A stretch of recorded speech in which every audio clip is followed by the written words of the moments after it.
আসসালামু আলাইকুম আন্নিয়ংহাসেও। পূর্বের ক্লাসে আমরা কিছু শব্দ শিখেছি।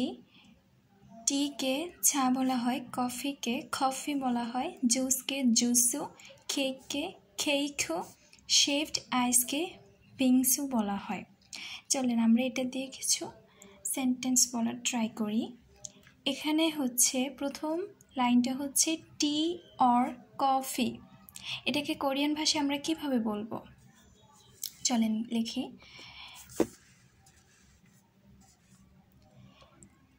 আমরা জানি টিকে কোরিয়ান ভাষা বলা হয় ছা, আর কফিকে বলা হয় কফি।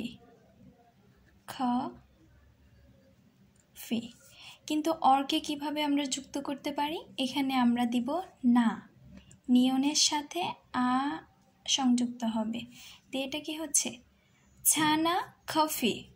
এটা মানে কি চা নাকি কফি? টি অর কফি, বুঝতে পারছেন? তারপরে আমরা শিখব জুস অর কেক। এটাও সেম। জুসের কোরিয়ান ভাষায় আমরা কি শিখেছি? জুসু, অরের জন্য না আসবে, কেকের জন্য কেইকু। এটা বসাই দেব, এই যে জুসু না কেইকু।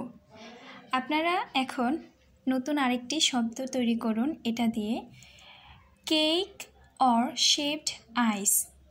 এটা কি হবে আপনারা একটু কমেন্ট বক্সে জানিয়ে দিন লিখে। তারপরে আসুন, তারপরে হচ্ছে শেভড আইস অ্যান্ড টি। এটাকে কোরিয়ান ভাষায় কি বলা হবে? শেভড আইস এর কোরিয়ান হচ্ছে বিংসু। চলুন দেখি।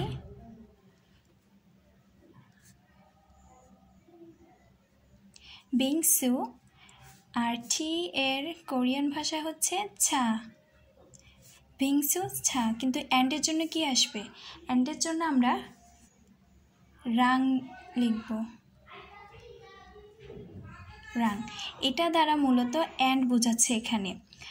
শেভড আইস অ্যান্ড টি, এটা হচ্ছে বিংসু রাং ছা।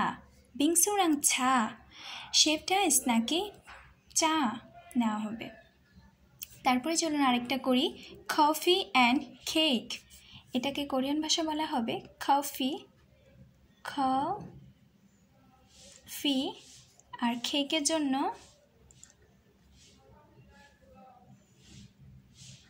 কেইকু, কেইকু, কেক। আর অ্যান্ডের জন্য আমরা রাং বসাবো, প্রথমটার সাথে বসাবো, প্রথমটার সাথে।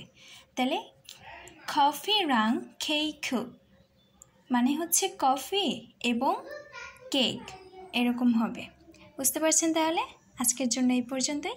আল্লাহ হাফিজ।